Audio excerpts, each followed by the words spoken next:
Starting this one a little bit different with a little update with a new modem, which I'll explain in a minute.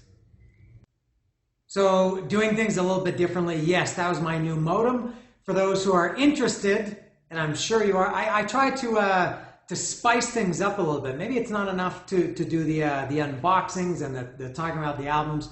So I try to make these videos more interesting by bringing the most mundane parts of my life to you, the viewer. So this guy just brought the technician from Telmex or Infinitum, the internet company or the telecommunications company, telecom company, I guess they call it. Today is, as I'm recording this, it's Wednesday afternoon. And I've been without internet since Friday morning. You may have noticed that if you've been watching these things. I'm not going to rehash that whole thing, whatever rehash means. I think I've heard people say it. I think I'm using it correctly. I'm not going to rehash all that. But for 5 days I've been without internet. The last communication of any kind was Sunday. They sent an automated message saying that, because at that point it had been 2 days without internet, they sent an automated message saying that my status had been prioritized to top level priority because it had already been 2 days without internet. They said the problem would be fixed remotely within the next 24 to 48 hours, which would have put it between Monday and Tuesday. Well, now today is Wednesday and there's nothing. And I knew there was no way this was going to be fixed remotely. I said, and I went back in my messages and found this. I had sent a message to Lilia on Friday morning saying, I'm sure my modem is fucked. The modem doesn't work anymore. And turns out that's what it was. So Telmex, this was just a short time ago, they said, yeah, there's the technician in the area. He's going to come right now in 5 minutes. Are you home? What a joke that is. How insulting that you know, I've been trying to contact them for 5 days. All I just get is responses from bots. And now all of a sudden I'm at their behest. Again, I'm not sure if that's the right word. I'm at their command. I have to, answer them right away. Are you home? Because there's a guy in your neighborhood. So, now it's my responsibility to be home. Turned out that I was home because I had nothing else to do. I went for a walk this morning, a long walk at about 9 o'clock this morning. So this guy came, he installed the new modem. Honestly, he was in my house about 7-8 minutes tops. That's all it took to fix a problem that I've had for 5 fucking days. And I knew right away it was the modem. And they've been, saying that they're working on it remotely. I knew it. And I think, why do I know, not that I know more, but in this case, why am I diagnosing the problem and not the people that work for the company? So garbage. But finally, after 5 days, I have internet. And now instead of spending it working and trying to recuperate some of the money that I've lost, I'm here doing this video because I planned to do this anyway. And I have the hat. Whoops. Oh, what a faux pas. I have the sticker on this shirt. I bought this shirt months ago, but I hadn't worn it yet. And I should remove the sticker. So a couple of other things. What a busy day it is. For my friend Kirk. Kirk asked, I just read one of his comments. I haven't read anybody's comments because I haven't had internet for 5 days. But I just saw that Kirk, my dog, is going to start barking any second. I think.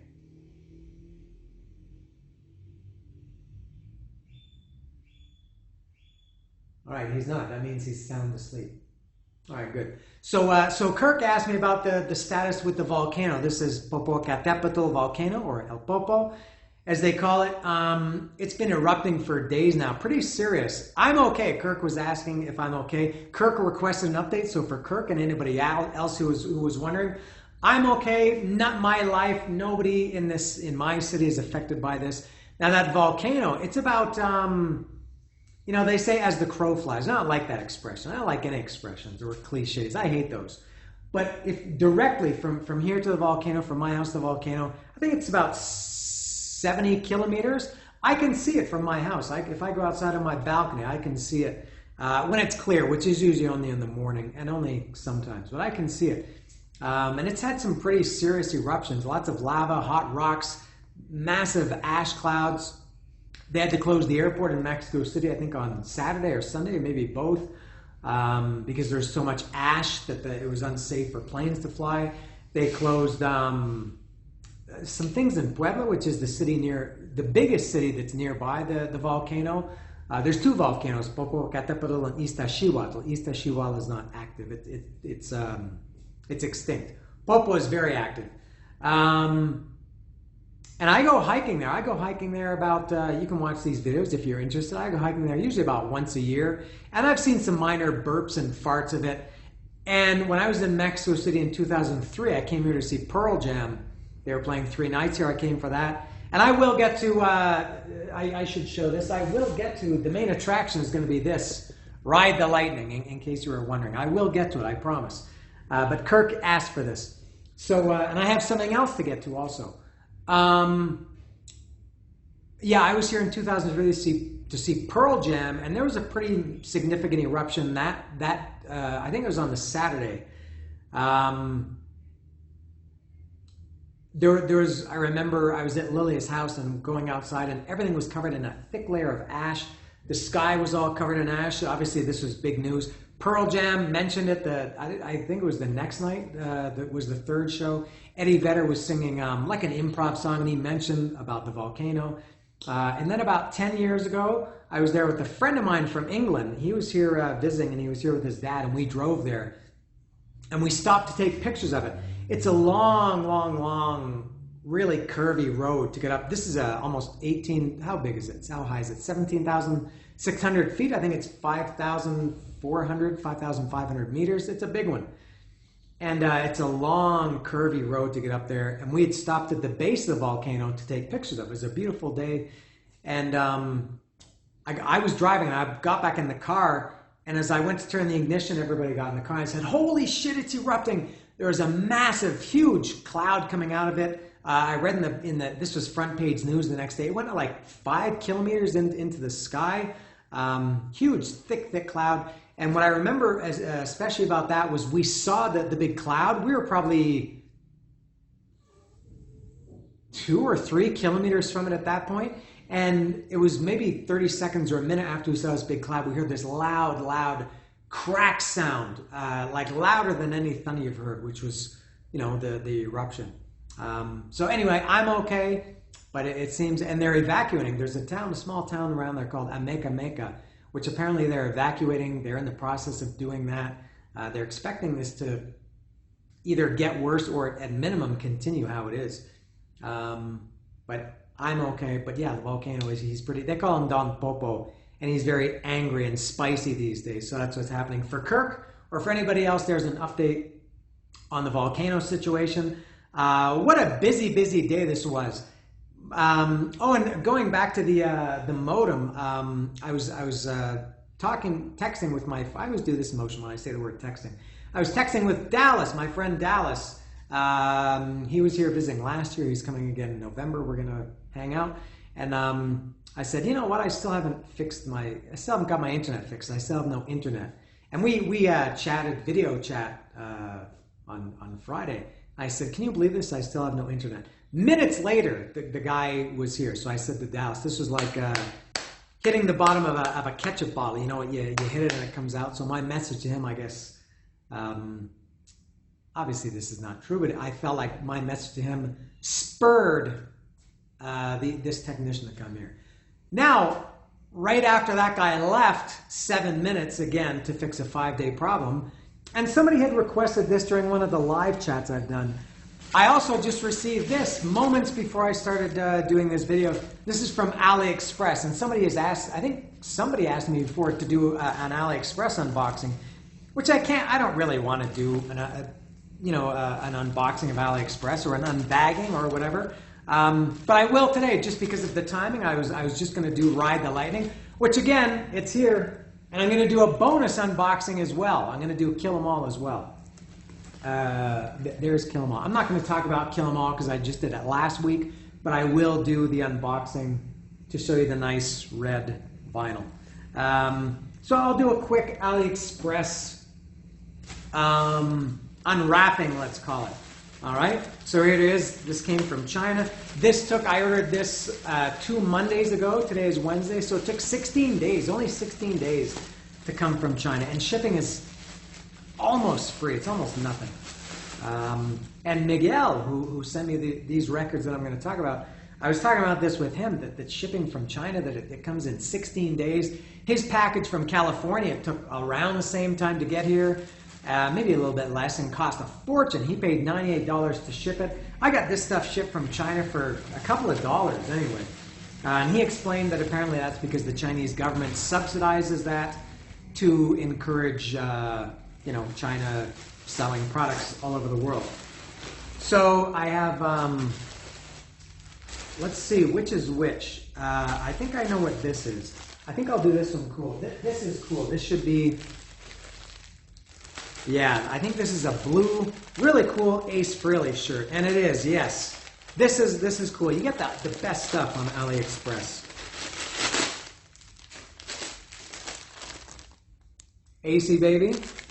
Very unique, this shirt. I've never seen one like this. And, oh, I like it a lot. Hat. Very cool. Very cool. And it's available in any color. I chose blue because Ace is blue color. So there it is. Beautiful. Let me look at it. Oh, I love this shirt. It's fantastic. And it's good brand. It's Gildan, or I guess in Mexico they say Gildan. So there's AC baby, all right, and where can I put this? There's cat hair all over my house, so I guess I'll put it there. And I think this is next. This should be. I bought two. This is all Kiss stuff, every single thing. There are 5 products total. This should be 2 Destroyer shirts, Japanese Destroyer shirts. I got one for myself and one for Lilia. Yep, that's what this is. All right. These are, I'm not sure which is which. They're slightly different colors. Hers is a women's cut. I would say, I think this is mine. I'll open this one. I'll let her open hers. Hers is the same, just a women's cut. Is this mine? Yes, this is men's medium, and it's also Gildan brand. This one I don't like as much. I don't like these ones where it's just like a big stamp on the shirt, if you know what I mean. But anyway, there it is. It's fine. Not as cool as that Ace Frehley shirt. So there's that one, and my cat. Have you ever noticed that cats are very curious?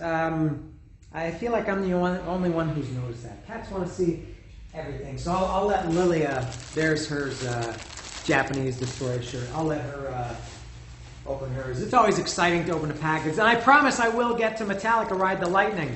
And I'm going to do it track by track. I have a lot to say about that record.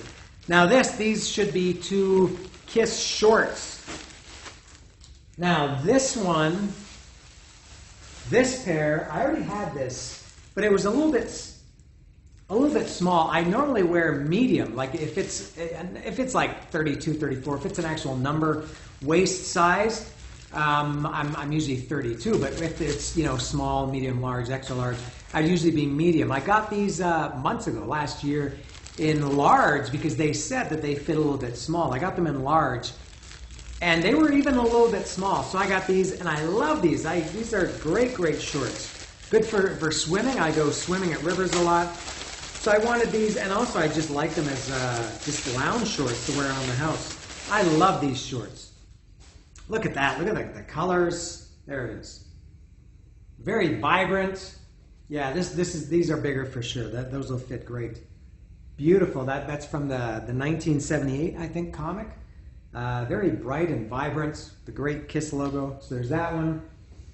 And I also got this one. Can you believe I'm 53 years old and I'm spending my money on Kiss stuff? Like it's 1977 or 78 again? All right. Oh, look at the colors of this. So, amazing. Oh, I love it. Oh, man, maybe I like these ones even better than the orange ones. I like this cartoony. All of these ones I got, the Ace shirt and the 2 shorts, they're kind of a cartoony Kiss, which is hit or miss, but this one I really like. Oh, these are great shorts. Very cool. So for whoever asked for an AliExpress unboxing, there you go. Now, I'll quickly do, switching to records, I'll quickly do Kill 'Em All. I'm not going to talk about it because I did that last week. I bought Kill 'Em All, the record, I guess I bought it a week and a half ago, and it came last week, and I did a video of it. I'm not going to repeat anything, but I will open it up. And when I got this yesterday from Miguel, I mentioned that, well, you know, that kind of, it's bad timing for me that I just bought this and then he sent me a second copy, and I don't need a second copy. So I said I would leave this sealed and use it as trade bait. But I realized I don't want to do that. Miguel was very, very kind enough to think of me and to send this to me. And I don't want to re-gift it or, you know, even though I could get something really cool in exchange for this. There's lots of places to do that in Mexico City. I don't want to do that. So I think I will open this right now, and I'm going to keep this for sure. I'll maybe try and use my other one that I got last week as trade bait. I'm sure it won't be as valuable because it's not sealed and it's not red vinyl. But no, I'm going to keep this for sure. That's why I want to do it. I want Miguel to know that I am keeping his very, very generous and thoughtful gift. And if you can see there, it's the Jump in the Fire Engine Red vinyl. Get it? Jump in the Fire Engine Red. They mashed those up. So let me open this. And some of these, I've mentioned this, I think I mention this almost every time.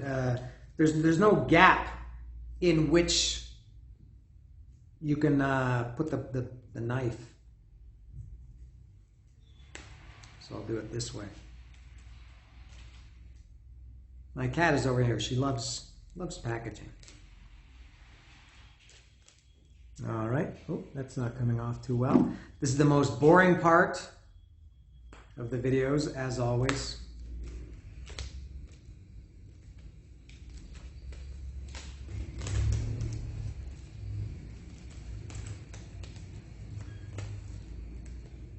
And you saw that these are Walmart exclusives, which is pretty cool. I don't know how that works, but here's the, whoops. It comes with a download code. Feel free to use it. If anybody wants to steal this code, please, that's my gift to you. That's Miguel's gift to me, and I'm re-gifting.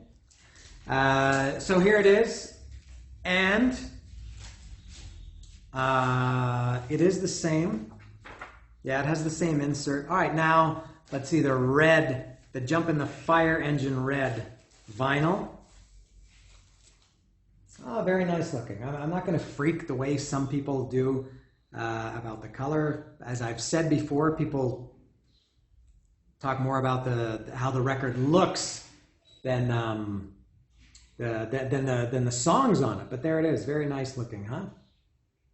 Very cool. So I'll keep this one, and I'll keep them both for now. But the other one that I bought last week, I'll try to see if I can trade that somewhere. I learned recently about there's a place in Mexico City, not a place, an event called Bazar de Discos, and it's all records and CDs and tapes. And it's like a bazaar, like an outdoor place. They have it in different parts of the city every week. I think it's usually on Sunday, although sometimes it's Saturday and Sunday. So I think I'll maybe go there sometime, and maybe El Chopo too. Maybe I would have better luck exchanging Kill 'Em All at El Chopo. So that's that. Let me put that out of the way. Now to get to Ride the Lightning. And before I open it up, I will talk about it in general. Now, it's been established. I got into Metallica in 1983. I bought Kill 'Em All in December 1983. My cat is doing something she shouldn't be doing over here. And I've been a Metallica fan for 40 years now. And I have no idea when I bought this album originally. It's possible I bought it the first day it came out. Probably not that soon. But I was anticipating Ride the Lightning. I loved Kill 'Em All, and then when I read in the music magazines, the metal magazines, that they had a second record coming out, Ride the Lightning. Wow! So I probably didn't get the first day, but I'm sure I got it when it was quite new. And I saw this tour January 19th, 1985, with at the Contra in Toronto, with their Metallica was sandwiched in between Wasp headlining and Armored Saint opening. Geddy Lee was at that show, which I only learned about some years ago, 5 years ago maybe. And it's I can't say it's again, timing is everything. It's not a landmark album for me because Kill 'Em All was. But it's considered, I think if you asked Metallica fans, like real Metallica albums, real Metallica fans, and when I say real, I mean not in the poser sense, but in the ones who have all the Metallica records and who know them well enough to have an opinion about all the Metallica records. Ride the Light, if you ask them their favorite, Ride the Lightning would rank very high. I would guess amongst Metallica fans, probably Ride the Lightning and Master of Puppets would be the top two. And I do love it. It's incredible. I'm going to talk about that. And I do have a little prop today. Now, when I saw them in 1985, I bought a shirt, as I do when I go to concerts. And there's something called in Toronto, something called the TTC. That's the Toronto Transit Commission. It's the commission or the organization that runs all the subways and buses and everything. And at the beginning of every school year, and usually in the first week or maybe the first few days, at least back then in the 80s, they used to come around, they used to go around to schools with a photographer, taking your picture, and you got this student ID card where you would get like a 50% discount or something when you took the bus or the subway. And here's mine from September 1986, wearing my Metallica Ride the Lightning shirt. Now, it's not the album cover, it's another one that they had. But you can see that's from the 85-86 school year, which would have been September 85 when this photo was taken. So I think that's the first photo of me. I do have another photo of me wearing this shirt from the summer, but I couldn't find it. So there's my one of my first photos of me ever wearing a Metallica shirt, and I still wear Metallica shirts. Yeah, so there it is. A little prop for today. Now, to get to Ride the Lightning itself, and just I guess another thing about the album in general before I do track by track, very big difference between Kill 'Em All and Ride the Lightning. Similar to, I would even say exactly the same. I've talked about this before, the thrash bands, especially I guess the big four. First album was kind of questionable in some regards. Second album showed great growth, maturity, whatever you want to say. I mean, going from Show No Mercy to Hell Awaits, it was just heavier.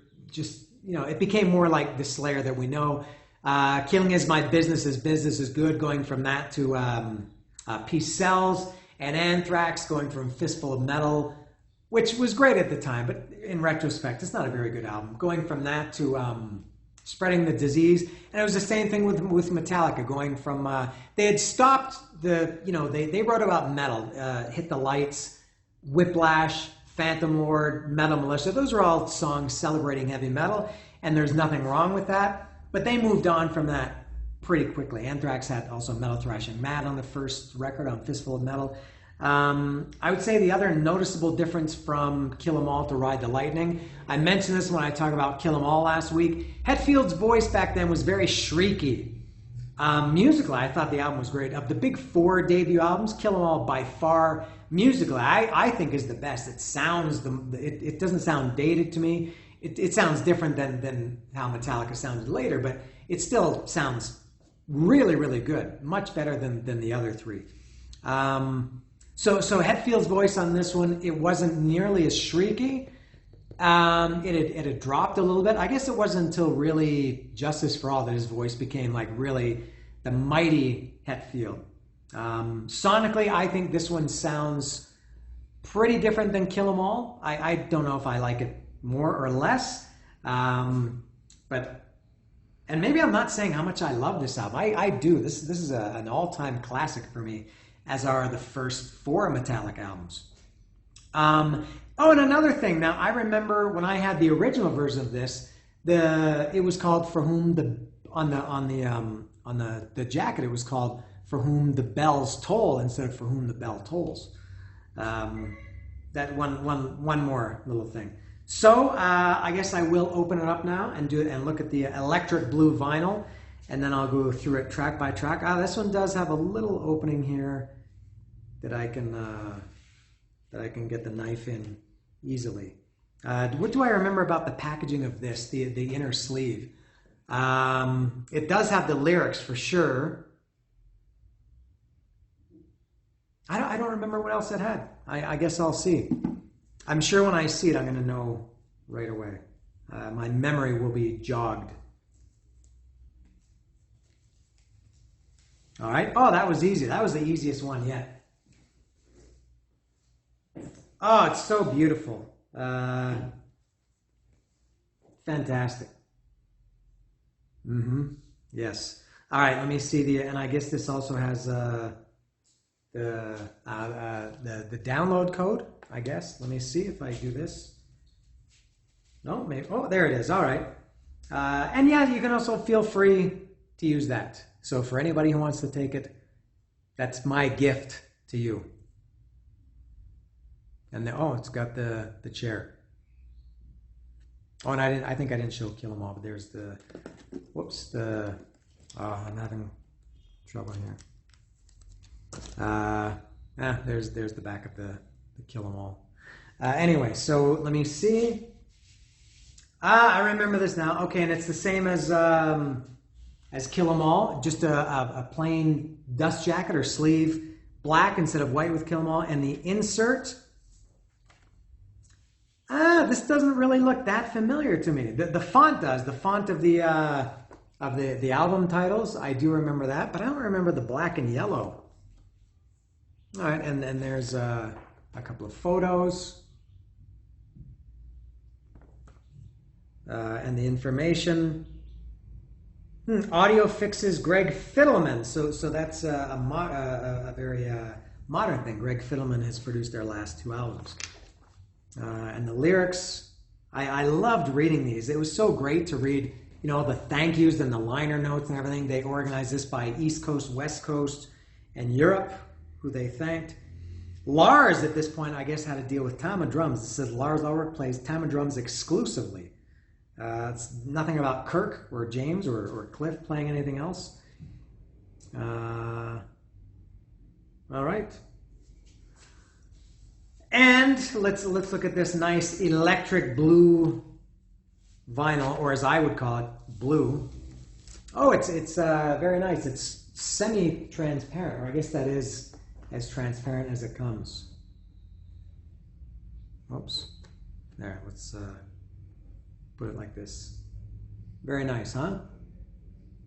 Yeah, so now when I listen to this, I'm going to watch it go around and around.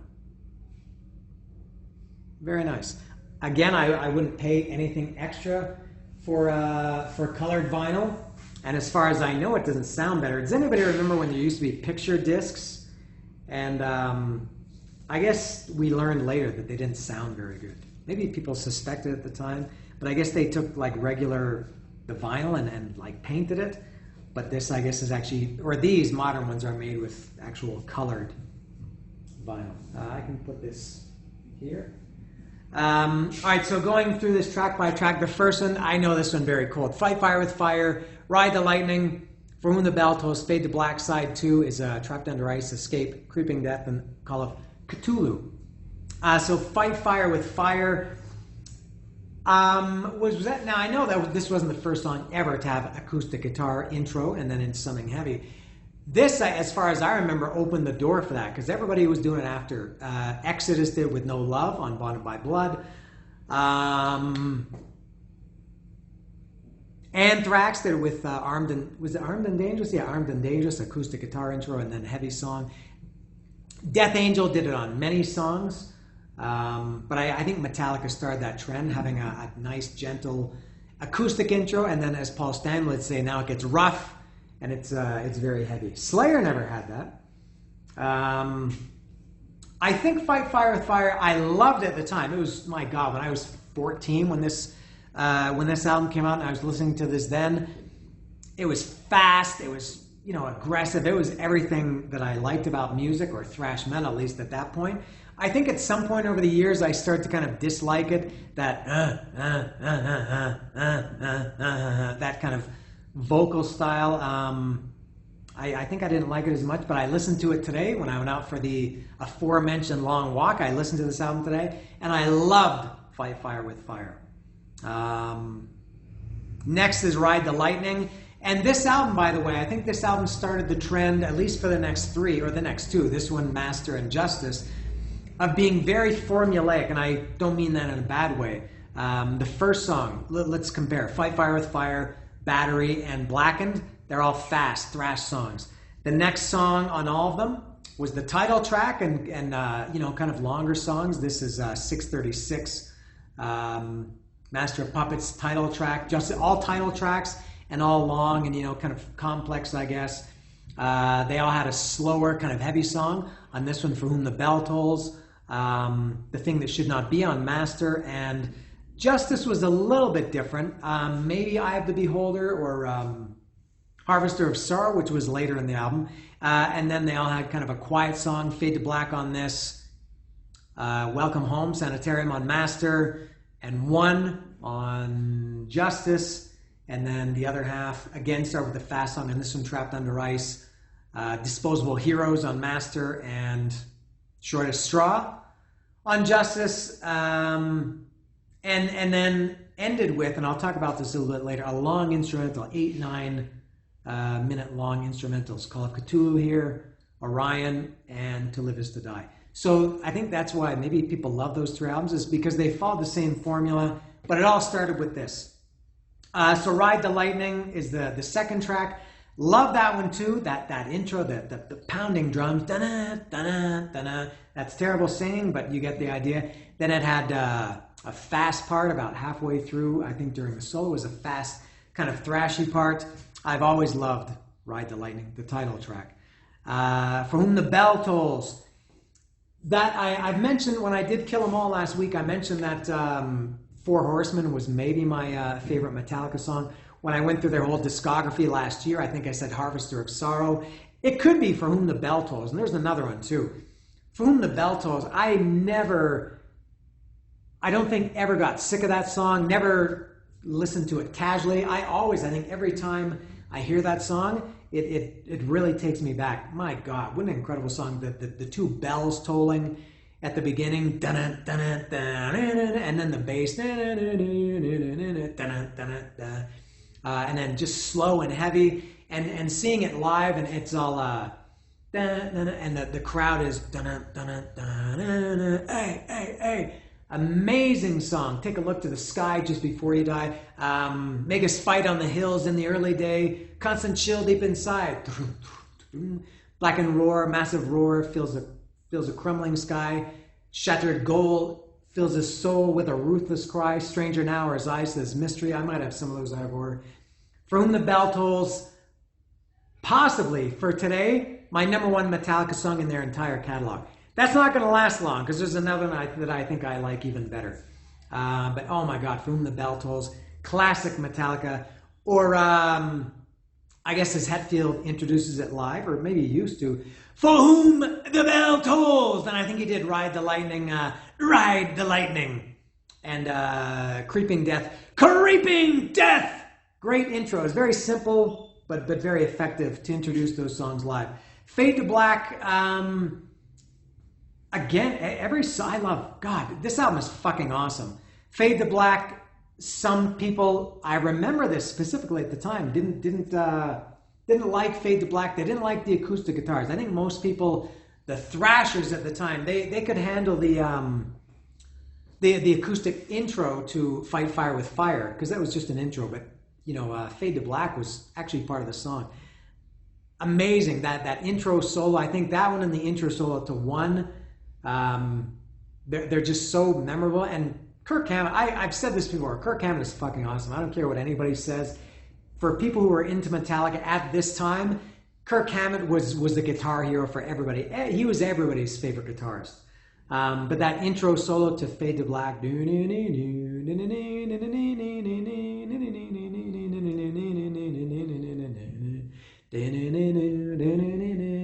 Or was that one? Was I?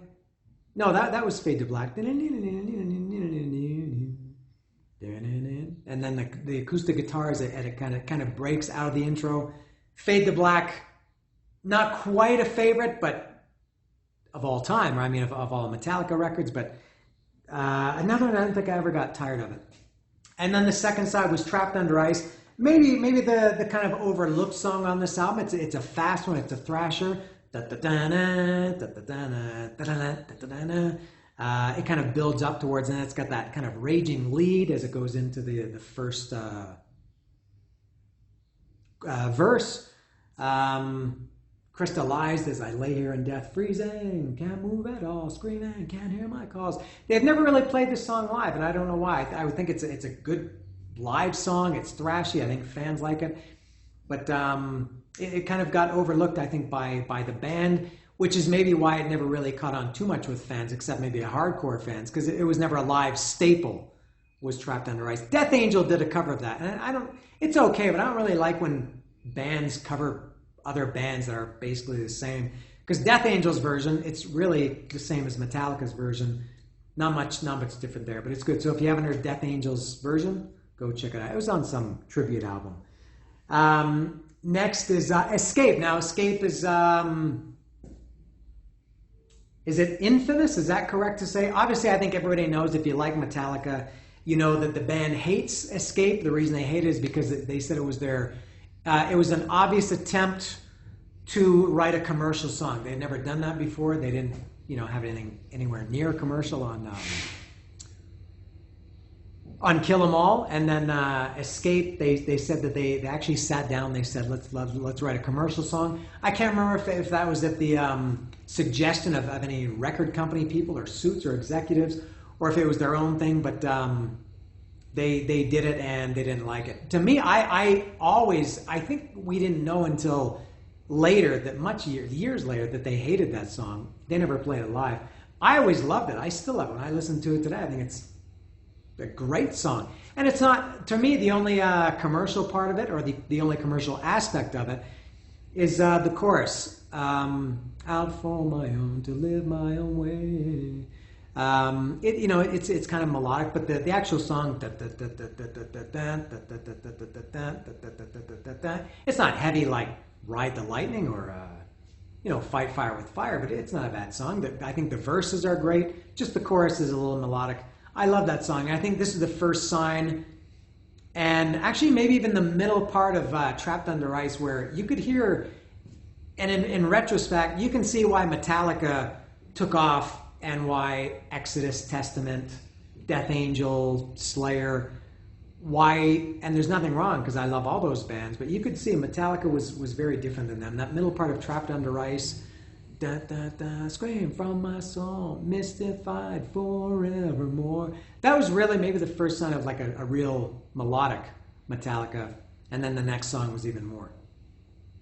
Does that make sense? Oh, I know what's next. Creeping Death. Oh, hold the phone, as people like to say. Yeah, this is the best Metallica song. Forget what I said earlier about it being For Whom the Bell Tolls. Well, don't forget it. That's up there. Four Horsemen, Harvester of Sorrow. I think Creeping Death is the greatest Metallica song. Oh my God. It's 6 minutes and 36 minutes of perfection. And it could, as a testament to that, it can open shows, which it does a lot. It can close shows. It's not thrash, but it's very, very fast. In that middle section, especially live, I would even say, when I listened to this album today, I think I've thought of this before, but I think I confirmed it to myself for sure. Creeping Death is the greatest live song ever. Not the greatest live Metallica song, the greatest live song ever. If I go see any band, I don't think there's any single song that I enjoy more in a concert setting than Creeping Death. My God, just obviously the middle part, die. And it's amazing to think now in 2023, listening to this in 1984 when nobody really cared about Metallica, and they were playing maybe to a few hundred people some nights, to think that this would be almost like a thrash metal anthem, that you'd have stadiums of 50, 60,000 people, screaming, die, die, die. That's not something that if you're chanting die, maybe you're at the wrong place, except if it's a Metallica concert and they're playing Creeping Death. But it's got everything. Just the way the vocals come in, slaves! The way that Hetfield barks, the first word of every song in the verses. Slaves, Hebrews born to serve to the Pharaoh. Heed to his every word. Live in fear. Wait, something must be done to deliver. Did I get that right? I'm not sure. Oh my God, Creeping Death is just incredible. The solo is also amazing. The way even the end, it feels like it's kind of telling a story, and then the end, how it kind of slows down and you kind of know it's coming to an end. Creeping Death, yeah, I'm going to say it's my favorite Metallica song out of all of them, live or otherwise. It's just you can't beat Creeping Death. Really, you can't beat Creeping Death. I feel like I should talk about it more, but I won't. And then I don't need to take this. The next one is the last one is Call of Cthulhu.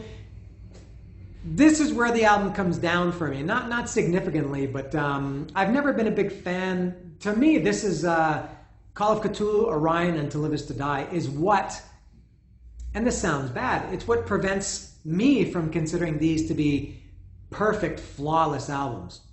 I've never really liked instrumentals. I like them, but I can never like an instrumental as much as, a good song on the same album. And especially because Metallica's, they were all long. I think Orion Call of Cthulhu, I want to say it's 8:52. It is 8:52. I've mentioned before that I'm Rain Man sometimes when it comes to numbers. It's 8:52. I think Orion is around the same. To Live Is To Die, I think is 9:12. And they're good musically, but I just think if I'm going to hear an 8 or 9 minute song, I want some words to give my attention. What makes this one even stand out more is that it's the last song of the album, which to me makes it seem like it was just kind of like an afterthought. I think, for me, if they had reversed the last two, if they had put Creeping Death last and Call of Cthulhu second to last, like Orion was second last, Damage Inc. was last, To Live Is To Die second last, and Dyer's Eve was last. It's a small thing, but I think track listing, that I think changes my perception of the album as a whole. I think when I was a teenager listening to this, I sometimes would skip Orion. I keep wanting to say Orion. I would skip Call of Cthulhu when Creeping Death would end. Sometimes I would just shut the record off and put something else on. Orion I have grown to love over the years. Over the last, I saw them play it live in 2012, and that gave me a better appreciation for it. But Call of Cthulhu, and of the three big instrumentals they've had, Call of Cthulhu is my least favorite. I would say Orion is favorite, To Live Is To Die second, and Call of Cthulhu third. But anyway, forget about that. I feel like I'm cheating on Metallica for saying that, because I really do love Ride the Lightning.